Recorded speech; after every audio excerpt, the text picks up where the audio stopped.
압도적 경제 콘텐츠 삼프로TV의 취재팀장 권순우 압권 지금부터 시작하겠습니다.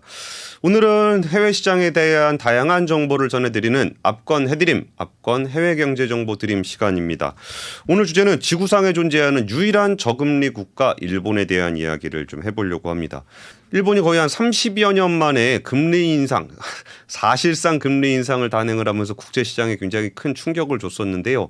그리고 또 요즘에 한국에서 일본으로 여행 가는 사람들도 굉장히 많이 늘고 있습니다. 이런 가운데 일본 정부에서는 노동자들의 임금을 인상해줘라라는 움직임들도 굉장히 강력하게 나타나고 있고 일본 내수 시장의 소비 트렌드도 좀 변하고 있다고 합니다. 이게 도대체 무슨 일인지에 대한 이야기를 나눠보도록 하겠습니다. 압권 해외경제정보드림은 코트라와 함께 진행을 하는데요. 코트라에서는 전 세계 128개 무역관이 있고 거기서 현지에서 생생한 정보를 매일같이 전달을 하고 있습니다. 다양한 해외 진출이라든지 수출 그리고 해외 경제에 관심이 많으신 분은 직접 방문해서 내용을 확인해 보시면 좋을 것 같습니다. 얼마 전에 월스트리트저널이 굉장히 좀 흥미로운 제목의 보도를 했습니다. 일본은행이 우리의 크리스마스를 훔쳐갔다라는 제목인데요. The Bank of Japan steals Christmas. 산타랠리는 없었습니다. 우리 어른들에게 산타는 없지만 우리 주식 투자자들한테는 그래도 산타에 대한 기대감이 좀 있었는데 참 그 일본은행의 어떤 통화정책 변화로 인해서 전 세계 증시가 별로 좋지 않았습니다. 좀 긴축을 좀 하는 쪽으로 사실상 금리 인상을 단행을 하면서 일본마저 긴축으로 돌아선 거 보니까 국제금융시장이 좀 쉽지 않겠다라는 좀 비관론들이 좀 펴지고 있는데요. 사실 일본은행의 통화정책을 내용적으로 보면 그렇게 대단할 건 없습니다. 그때 정책을 했던 걸 좀 짧게 좀 소개를 해드리면 일단 단기금융시장의 금리 마이너스 0.1%는 유지하기로 했습니다. 여전히 마이너스 금리가 정책 기준금리가 되고요. 또 10년물 국채금리를 0% 두기 위한 국채 매입 일종의 양적 완화죠. 너무 금리가 올라가게 되면은 국채를 사들이겠다라고 할 때 국채 매입의 상한을 두지 않았습니다. 이것도 그대로입니다. 이 세 번째 때문에 금리 인상 아니냐라는 얘기가 좀 있는데 세 번째가 뭐냐면 10년물 국채 금리의 변동폭을 플러스 마이너스 0.25%에서 플러스 마이너스 0.5%로 확대한다라는 얘기였습니다. 이게 상한만 늘린 게 아니라 하한도 플러스 마이너스니까 위로도 0.5, 아래도 0.5 이렇게 늘렸기 때문에 어떻게 보면은 별 대단한 변화가 아니라고 볼 수도 있습니다만 10년물 국채 금리가 어떻게 변동됐는지를 살펴보면은 그 전에 0.25% 선에서 계속 왔다 갔다 하고 있었어요. 그 얘기는 뭐냐면 0.25%를 넘어가게 되면 바로 일본은행이 거기서 개입을 한다는 거죠. 근데 일본은행의 개입이 딱 안 한다고 발표를 한 순간 한 0.4%로 평 올라가서 거기서 왔다 갔다 하고 있습니다. 그 얘기는 뭐냐면 그동안 원래 국채금리가 올라갈 수 있는 니즈가 분명히 있었는데 이걸 억지로 일본은행이 끌어잡고 있다가 끌어내리고 있다가 이게 금리가 평 올라가는 거는 일본은행이 개입하지 않자마자 올라갔다라는 거거든요. 그 얘기는 일본은행의 개입이 없었다면 이 정도 금리가 형성되는 게 맞았는데 어떻게든 금리를 끄집어 내리고 있던 거를 이번에 일본은행의 정책 발표 이후에 좀 긴축을 했다는 겁니다. 그럼 이거 사실상 금리 인상의 효과가 있는 것이다라고 좀 얘기를 했습니다. 그러면서도 구로다 총재조차도 이거는 금리 인상도 아니고 출구 전략도 아니다 이렇게 구절절 얘기를 하고 있는데 시장은 사실상 구로다 총재가 내년에 퇴임 앞두고 할 말 없으니까 저런 얘기하는 거 아니냐. 그동안 굉장히 좀 완화적으로 가고 있다 정책 바꾸려니까 뻘쭘해서 그런 거 아니냐라고 얘기를 하면서 사실상 금리 인상의 기조로 바라보고 있습니다. 사실 전 세계가 이렇게 일본은행의 대응에 예민하게 반응하는 거는 표면적으로는 비록 작은 조치지만 그동안 일본은행이 그렇게 적극적으로 반응할 수 없을 거다라고 생각을 했었고 일본이 저금리 기조를 유지하는 데 한계가 있을 거다라고 계속적으로 고민을 했었습니다. 그러다가 이번에 금리 인상에 준하는 그런 정책이 발표가 되다 보니까 거 봐라 그럴 줄 알았다라고 얘기하면서 바로 이제 그 엔화 환율도 툭 떨어지고 달러 대비해서 툭 떨어지고 이런 부분들이 좀 금융시장에 영향을 미쳤습니다. 그럼 일본은행이 왜 금리 인상을 할 수밖에 없을 거다라고 예상을 했었는가라고 생각해 보면은 바로 물가 문제입니다. 물가. 일본의 물가가 쭉 올라오고 있는데 물가가 올라오게 되면 당연히 기준금리를 인상을 해야 잡을 수 있는 거고 이 부분에 대해서 이제 물가 상승의 압력을 일본은행도 결국 견디지 못한 거 아니냐라고 얘기를 하고 있습니다. 어쨌든 그것도 이제 최근 금융시장에 굉장히 빠르게 나타난 현상이고요. 사실 그 물가가 뭐 많이 올라봐야 이제 3% 좀 넘게 올랐으니까 일본의 뭐 물가가 그렇게 높다라고 볼 수 없는데 그 부분에서 요즘에 혹시 여행 가신 분 계십니까? 일본 여행 정말 많이 가고 계신데 일본이 이제 한국보다 물가가 싸다라는 인식이 굉장히 강해졌어요. 달러 대비해서도 굉장히 싸지고 우리나라는 임금 수준이 많이 올라갔는데 반해서 일본은 임금 수준이 많이 올라가지 않았기 때문에 그 뭐 일본에서 여행 가면 뭐 서비스 물가부터 해서 상품 가격이 굉장히 저렴하다라는 인식들을 많이 하고 있습니다. 한때 한 10만 명대까지 내려갔던 월간 국제선 여객이 지난달에 무려 308만 명까지 한 30배 가까이 늘었고요. 국내선도 285만 명을 기록을 했습니다. 근데 지난해 11월과 비교를 해보면은 국제선 여객이 734%가 늘었습니다. 1년 전보다 한 7배가 늘었고 국내선은 한 12.9% 감소했습니다. 그리고 이렇게 여행을 간 사람 중에 5명 중에 3명은 일본 여행을 가고 있다. 라는 통계도 나오고 있습니다. 지난달 일본 노선 여객은 82만 명으로 한 달 전 41만 명의 무려 2배 일본에 여행 가는 사람들이 200%가 증가했습니다.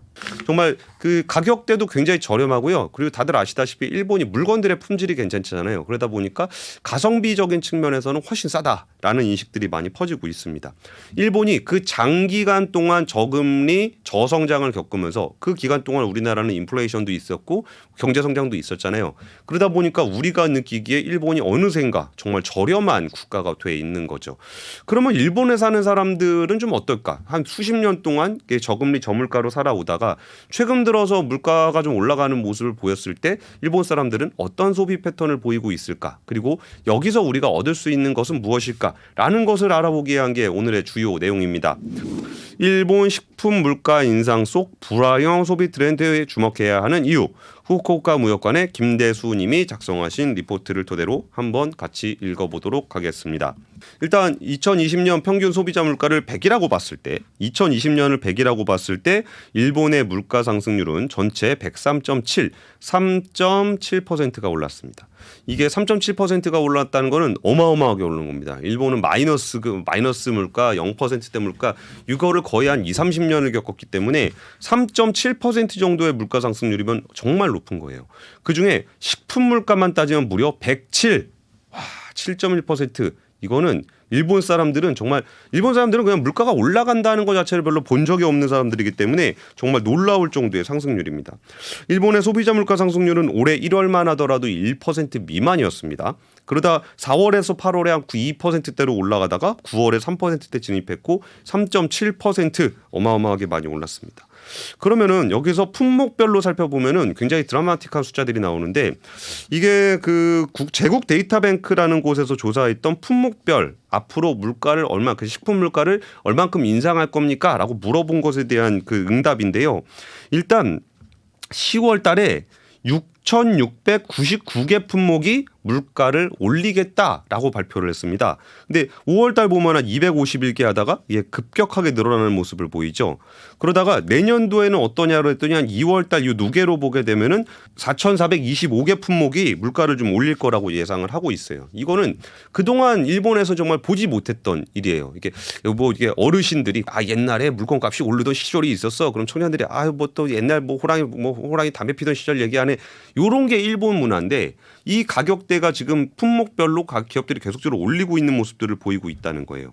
그러면 왜 기업들이 이렇게 가격을 올리는지를 살펴보면은 정말 일단 몇 가지 요인이 있는데 첫 번째는 원재료 가격의 인상입니다. 원재료 가격의 인상. 그 식품 가격 중에 가장 큰 부분을 차지하고 있는 게 바로 밀가루하고 식용유입니다. 근데 밀도 그렇고 대두도 그렇고 대부분 수입해서 쓰는 게 우리나라나 일본이나 큰 차이가 없거든요. 근데 2020년을 100으로 놨을 때 2020년에서 2022년으로 넘어가는 이 2년간 115 그러면 상승률이 15.1%가 올라간 거죠. 그리고 식용유 같은 경우는 2020년을 100으로 놨을 때 2022년을 보면 무려 140 이거는 이제 지수 포인트니까 비율로 따지면 무려 40%가 오른 겁니다. 그러면은 밀가루 가격이 이렇게 막 15%가 오르고 식용유 가격이 40%가 오르면은 식품회사 입장에서는 이걸 올리지 않을 방안이 없는 거예요. 그리고 여기에 더해서 광열 등유 휘발유의 소비자 물가지수 추이. 결국은 이 어떤 에너지 가격 같은 경우도 소비자 물가에 직접적인 영향을 미치고 식품 같은 경우도 이걸 만들 때 에너지가 들어가기 때문에 이것을 한번 비교를 해보면은 이것도 2020년을 기준으로 봤을 때 100이었던 에너지 가격이 2020년 기준으로 120 무려 20%가 올랐습니다. 그러면 에너지 가격이 20% 오르고 식용유 가격이 40% 오르고 밀가루 가격이 15% 오르고 있는 이런 상황에서 식품 기업들이 그대로 현재로서 물가를 높이지 않고 팔았을 때 굉장히 좀 큰 부담을 가질 수밖에 없다라는 거죠. 이거는 일본이 저성장 국가에서 내수를 기준으로 보면은 일본 소비자들이 물건을 엄청나게 많이 사서 물건값이 오르는 게 아니라 외생적으로 공급단에서 일어나는 원재료 가격에 올라가는 거, 에너지 가격이 올라가는 것의 영향에 직격탄을 받았다는 거죠. 여기 또 하나는 엔저입니다. 엔저.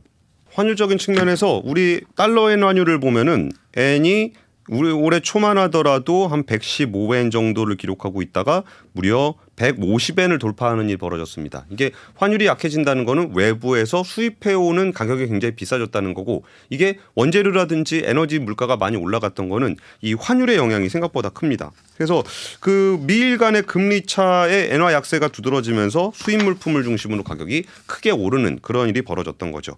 그래서 이때 당시에 그 일본 중앙은행이 굉장히 적극적으로 개입해서 환율을 방어했는데 이거를 국제금융시장은 다들 생각하는 거죠. 아, 일본의 인플레이션이 나타나면은 금리를 안 올릴 수 없을 것이다. 그러면 달러엔 환율도 떨어질 수밖에 없다라는 부분들을 보고 있었고 어쨌든 엔저가 너무 심해졌을 때 수입 물가가 올라가고 일본에 있는 국민들은 굉장히 높은 물가에 시달릴 수밖에 없는 그런 상황이었습니다.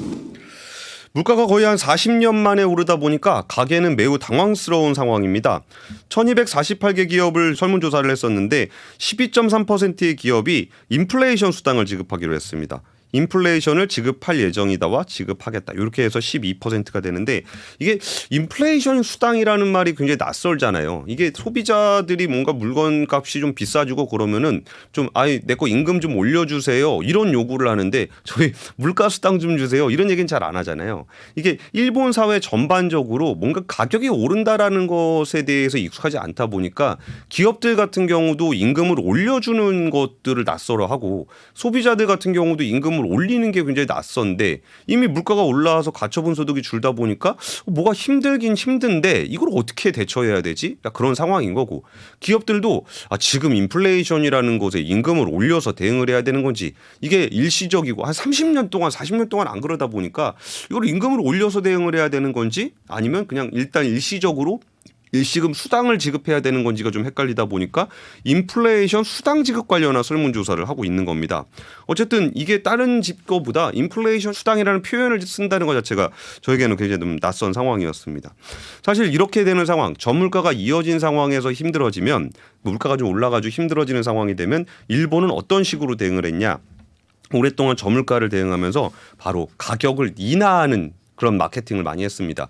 국민들의 주머니 사정이 좋지 않다 보면은 기업들도 매출 올리기가 힘들어졌고 그러면 여기서 경제 성장을 위한 다른 용을 활용하기보다는 저가 마케팅으로 좀 더 이렇게 갔던 거죠.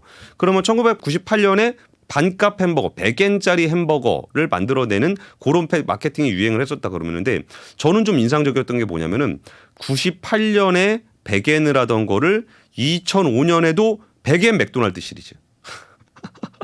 정말 안 올랐죠. 여기 또 한번 볼게요. 그 200엔 규동을 2001년에 하다가 2010년에도 200엔 규동을 하는 겁니다.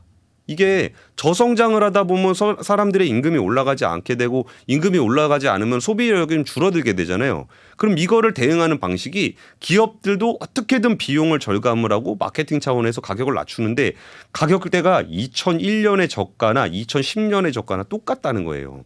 그리고 여기에 더해서 유니클로 같은 매장, 유니클로 같은 옷들 굉장히 저렴하게 옷을 만드는 것들도 일본의 어떤 소비 트렌드 중에 하나였고요. 불황형 소비죠. 여기에 저는 경차도 되게 인상적이었는데 일본은 지금도 신차 판매량의 37%가 경차입니다. 그리고 승용차만 기준으로 하면 상용차 말고 승용차만 기준으로 했을 때 60%가 경차가 팔리고 있는 시장입니다. 그리고 이게 전 세계적으로 굉장히 특이한 나라인데 이 경차를 파는 것뿐만이 아니라 여긴 일본은 일본에 맞는 경차만 팝니다. 일본 경차는 그 배기량이 660cc 이하 길이가 3.4m, 폭이 1.48m입니다. 근데 우리나라가 여기다 일본 사람들이 다 경차를 타면 우리도 경차를 좀 팔면 되겠구나 수출을 하려고 그랬을 때 우리나라 경차는 배기량 1000cc 미만, 길이도 3.6m, 폭 1.6m 이하여야 됩니다. 그러니까 일본의 경차는 우리나라 경차보다 더 작아요. 그리고 우리나라 경차를 일본에다 팔게 되면은 너는 경차가 아니라 소형차다. 그래가지고 경차한테 주는 다양한 혜택을 전혀 받을 수가 없습니다. 일본은 불황형 소비라는 이유를 가지고 뭔가 정책을 만들 때 점점 가격을 낮추고 자신들만 팔 수 있는 그런 상품들을 개발함으로써 외부와의 경쟁을 피하고 가격을 낮춰서 주머니가 좀 더 두둑해지지 않더라도 경제가 돌아갈 수 있도록 그런 식의 마케팅을 펴왔던 겁니다. 그러다가 일본의 소비자 마케팅들도 좀 더 변화하는 모습을 보이는데요. 여기서 단순하게 가격을 낮추는 것으로만 접근했을 때는 계속적인 둔화를 겪을 수밖에 없습니다. 내가 100개를 100원에 팔았는데 내년이 되니까 더 물건값을 싸게 팔면 똑같은 100개를 팔더라도 90원에 팔게 되면은 우리 기업은 더 성장할 수가 없게 되는 거죠. 그러니까 처음에는 저가 경쟁을 하다가 뭔가 새로운 돌파구를 찾기 위해서 나타났던 것들이 코토 소비라고 불리는 건데 여기에는 가성비를 뜻하는 코스파가 있고 시간 대비 효율을 뜻하는 타이파 소비라는 것이 나타나게 됩니다. 일단 코스파 같은 경우는 가성비를 얘기하는 건데 그 가성비는 가격 대비 품질이 좋은 거. 그러니까 무조건 싸게 파는 게 아니라 내가 돈을 지불하는 거 대비 품질이 좋고 뭐 이런 걸 얘기하기 때문에 무조건 싸게 하는 게 아니라 가격 대비해서 한 거라면 조금 더 비싸더라도 품질이 좋다면 팔린다라는 것 때문에 여기서 좀 많이 변하는 측면이 좀 있고요. 그래서 콘텐츠, 문화 콘텐츠 산업 같은 경우에 좀 잘 팔리는 게 있고 닌텐도 게임기 같은 경우도 그렇게 싸지 않지만 굉장히 좀 품질 좋은 그런 서비스들을 좀 더 앞에 내세우게 됩니다. 여기에 더해서 2020년 코로나를 겪으면서 여기서 아까 말씀드렸던 타이파 소비라는 것을 쓰는데 타이파 소비는 시간 대비 효율을 얘기합니다. 시간 대비 효율이라는 건 뭐냐면 코로나19 때 우리가 밥을 먹던가 아니면 집에서 뭔가를 해 먹던가 그랬을 때 이거를 조금 더 수월하게 시간을 아껴줄 수 있는 소비 트렌드가 나타나고 있다는 건데 똑같은 불황이라고 하더라도 과거의 불황은 무조건 저가로 마케팅하는 것을 주로 했다 그러면은 이후에 코토 소비를 비롯해서 최근 나타나고 있는 그 타이파 소비 같은 경우는 시간을 좀 더 절약해주는 가성비 소비 그리고 시간 대비 효율 소비 이런 부분들이 나타나게 되면서 여기서 조금 더 퀄리티 있으면서 좀 더 마진을 볼 수 있는 그런 소비 형태로 좀 변하고 있다라는 겁니다. 그러면서 저가의 품목들은 진짜 싸게 사고 그러면서 자기가 좀 만족도가 높은 가격 대비 만족도가 높거나 아니면 내가 시간을 써야 되는 거를 좀 더 줄여준다거나 그런 서비스들 같은 경우는 조금 더 비용을 지불하고 있는 소비들이 나타나고 있는 것도 일본의 소비 트렌드 중에 하나입니다. 그래서 그 시장에서 굉장히 프리미엄한 가치를 주든지 아니면 코스파, 타이파 같은 소비들을 하고 이제 좀 더 소비자들한테 만족을 주면서 가격을 올릴 수 있는 그런 소비 트렌드가 나타나고 있다라는 게 이번에 코트라 보고서의 내용입니다. 이렇게 소비 트렌드가 변하는 걸 보면은 우리가 일본 기업이나 정부의 고민에 대해서 좀 알아볼 수 있을 것 같은데요. 이게 한 20-30년, 30-40년 저성장 국면을 가더라도 그 단계에 있는 기업이라든지 국가는 성장을 위해서 뭔가 노력을 할 수밖에 없어요. 근데 성장하지 않는다는 것에 너무 고착화가 되다 보면은 내 임금도 올라가지 않지만 내 물가도 올라가지 않을 거고 소비도 줄여야 되고 뭐 이런 것들이 계속적으로 반복이 되다 보면은 성장이라는 거를 찾기가 굉장히 어려워집니다. 그런데 최근에 나타나고 있는 인플레이션이라는 현상 그리고 뭔가 국제 시장에서도 금리를 올려야 된다는 압박이 나타나고 있을 때 여기서 일본 정부는 굉장히 특이한 정책들을 펴고 있는데 일본 최저임금을 보면은 최저임금이 이렇게 올라가는 속도가 점점 이렇게 플랫하게 가다가 여기서부터 가파르게 나타나는 모습을 보이거든요. 2년 사이에 902엔이던 최저임금이 961엔으로 늘어나는 모습을 보입니다. 이게 최저임금이 3.3%가 올랐는데 이건 2002년에 최저임금을 시국 기준으로 발표한 이후에 최대 인상폭입니다. 그러면 이게 사실 단순하게 생각해 보면은 물가가 많이 올라갈 때는 지금 미국에서 얘기할 때는 물가가 많이 올라가는 거는 수요가 너무 강하기 때문이야. 수요를 낮추기 위해서는 실업률이 좀 올라가야 돼. 사람들의 주머니가 좀 가벼워져야 돼. 이게 일반적으로 미국 시장을 중심으로 하는 얘기입니다. 근데 일본은 지금 하고 있는 게 물가가 많이 올라가. 근데 갑자기 최저임금을 올리는 그러니까 전반적인 임금 수준을 올리는 정책을 펴고 있다라는 거예요. 이게 그 처음에 좀 일본은 지역별로 최저임금에 좀 차이가 있는데요. 그러다 보니까 도쿄라든지 가나가와현이라든지 오사카부 같은 경우는 최저임금의 1000엔대를 돌파하고 있는 상황입니다. 그것도 굉장히 적극적으로 좀 그 임금을 인상하는 정책을 펴고 있는데요. 그중에 대표적으로 이제 기시다 정부가 내세우고 있는 정책 중에 신자본주의 정책이라는 게 있습니다. 여기서 수익 소득 세입의 증가라는 것을 내세우고 있습니다. 근데 여기서 굉장히 좀 특이한 게 성장으로 연결되는 분배 경제 정책과 성장으로 연결되는 분배 기업 경영 사회 구축이라는 내용이 들어가요. 근데 여기에 중요한 내용은 그 일본의 노동 분배율은 50.1%로 미국의 52%나 독일의 52%보다 낮습니다. 그러니까 우리가 벌어들이는 돈에 비해서 노동으로 분배되는 게 적다는 얘기죠. 그러다 보니까 이게 인적 자본에 대한 투자도 많이 부족한 상황인데 GDP 대비 한 0.1% 정도 냅니다. 일본이. 미국 같은 경우는 2%, 프랑스는 1.7%입니다. 그러면 벌어들이는 돈에 비해서 임금이라든지 인적 자본으로 투입되는 것이 좀 적다라는 거고, 이게 적다라는 거는 소비자들, 근로자이자 소비자잖아요. 그러면 소비자들이 소비를 할 수 있는 여력이 적다. 근데 그 전에 패턴 같은 경우에는 소비자들의 소비 여력이 적다 보면은 물건 가격을 낮추자, 요런 마케팅이었다 그러면 기업 쪽에서도 뭔가 가성비라든지 시간 대비 뭐 피효율이라든지 이런 거를 높여서 좀 더 프리미엄한 제품들을 내놓고 소비를 좀 더 따라가게 하려면 어떻게 해야 되는가라는 고민이 있는 거죠. 그럴 때 최저임금을 올리고 공공요금을 올리는 한편 민간 쪽의 기업들이 임금을 좀 더 올려줘라라는 정책들을 계속적으로 나오고 있는 거예요. 그러다 보니까 기시다 일본 총리가 뭐라 그러냐면 내년 춘투가 성장과 분배의 선순환으로 들어갈 수 있을지를 가르는 갈림길이 될 것이다. 물가 상승률을 넘어서는 임금 인상을 해야 된다라는 주장을 하고 있습니다. 굉장히 낯설지 않아요?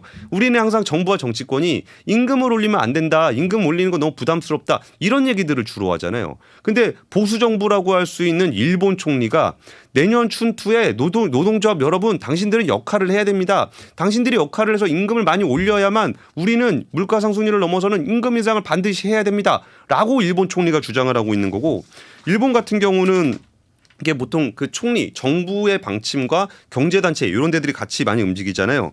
그때 대기업 단체, 우리나라의 전경련이라고 할 수 있는 경제단체 연합회의 두쿠라 마사카즈 회장이 임금을 생각할 때 가장 중요한 것은 물가다. 이 얘기는 뭐냐면 물가가 올라가고 있으니까 임금을 올려야 됩니다라고 주장을 하고 있는 거예요. 그러면서 회원 기업에 그러니까 자기네 소속돼 있는 기업들에다 임금 인상을 호소하겠다라고 좀 밝히고 있습니다. 그리고 경제지인 니키에이 신문도 사설에서 노조는 임금 인상을 통해 존재감을 보여라. 이제 낯설지 않아요? 경제신문에서 야 노조 니네가 존재감을 보이려면 임금 인상을 해야 돼라는 주장을 하고 있는 거고, 기업은 충분한 금리 인상에 나서라 라고 호소하고 있습니다. 이게 니케이 신문 사설에 나온 얘기입니다. 제가 지금까지 드린 얘기를 국내 언론에서 살펴보면은 지금까지 일본의 저성장, 임금이 올라가지 않은 모습들을 보여주면서 우리나라 보수지라든지 경제지 같은 경우는 야 우리나라 임금이 지금 일본보다 더 많이 올랐어라고 막 걱정을 하면서 우리의 원가가 올라가면 우리는 수출 경쟁력에서 일본한테 뒤질 수밖에 없어. 저긴 노동자들이 저렇게 임금을 많이 안 받아가는데 우리나라 노조만 맨날 뭐 항의하고 막 그래가지고 우리나라 국가 경쟁력이 떨어지고 있어라는 거를 우리나라 보수지나 경제지에서 주로 얘기를 하고 있고요.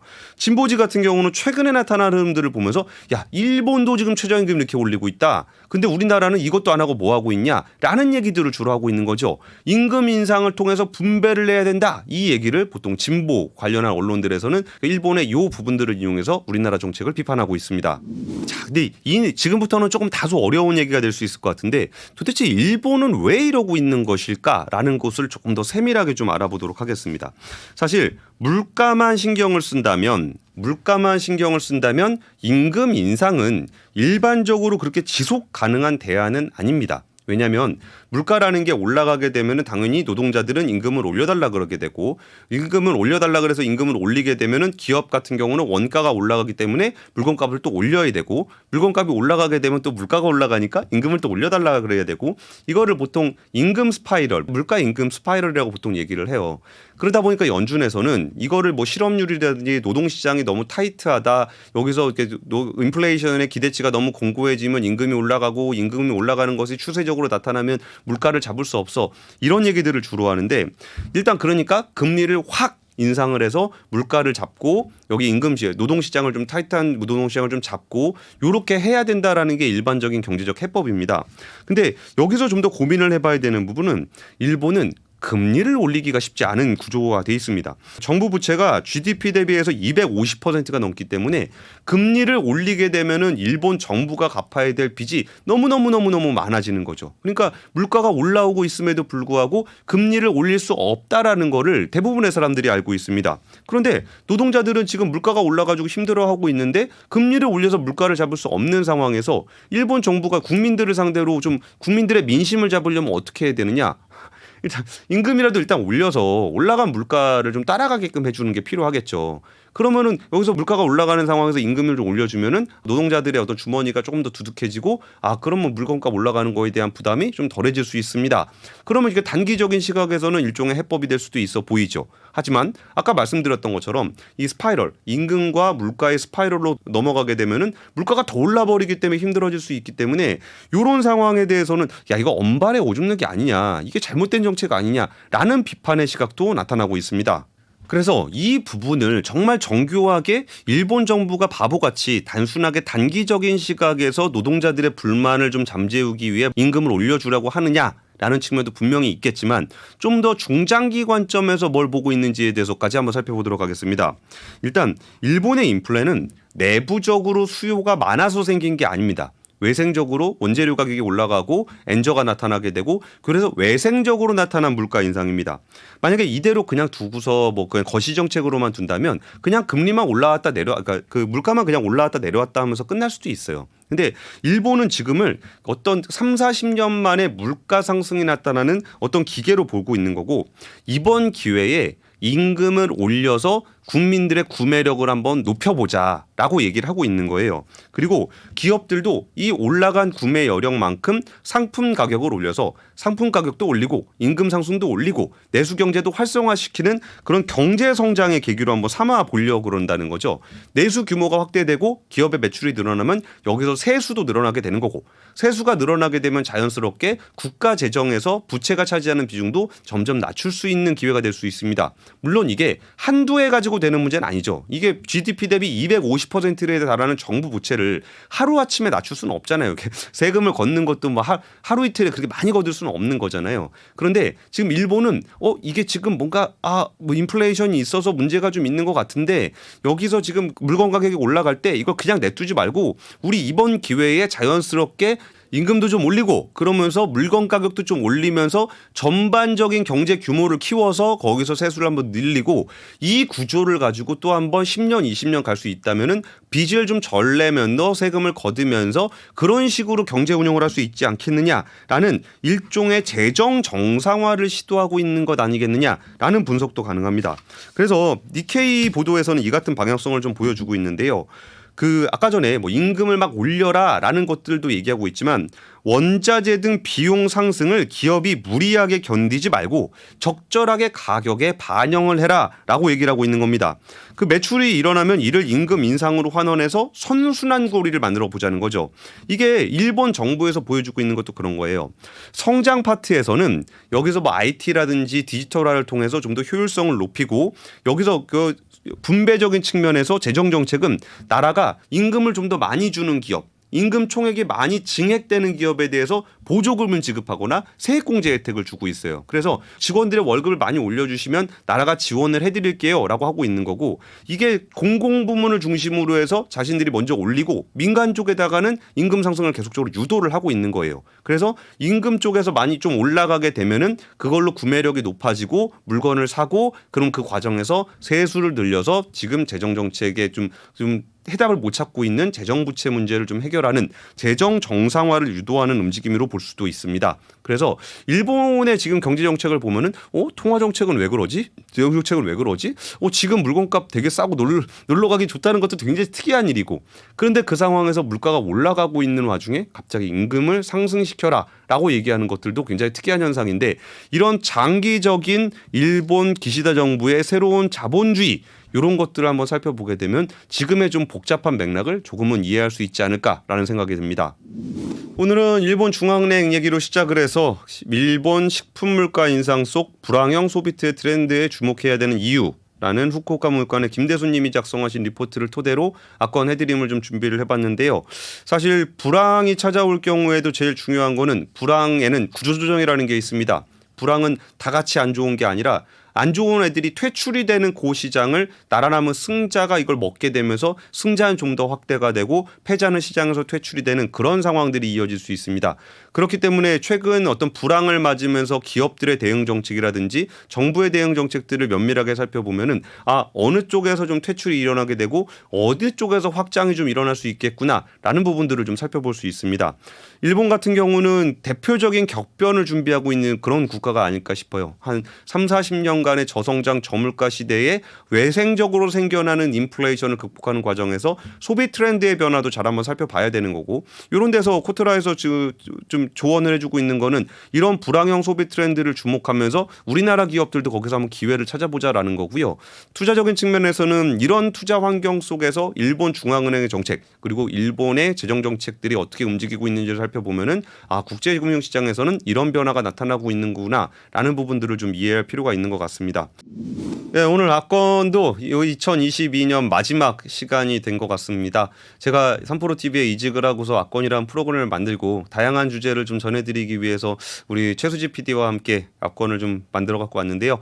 내년에는 훨씬 더 재밌고 다양하고 흥미롭고 깊숙하고 전문적인 내용으로 찾아뵙도록 하겠습니다. 올해도 악건을 시청해 주신 여러분 감사드립니다.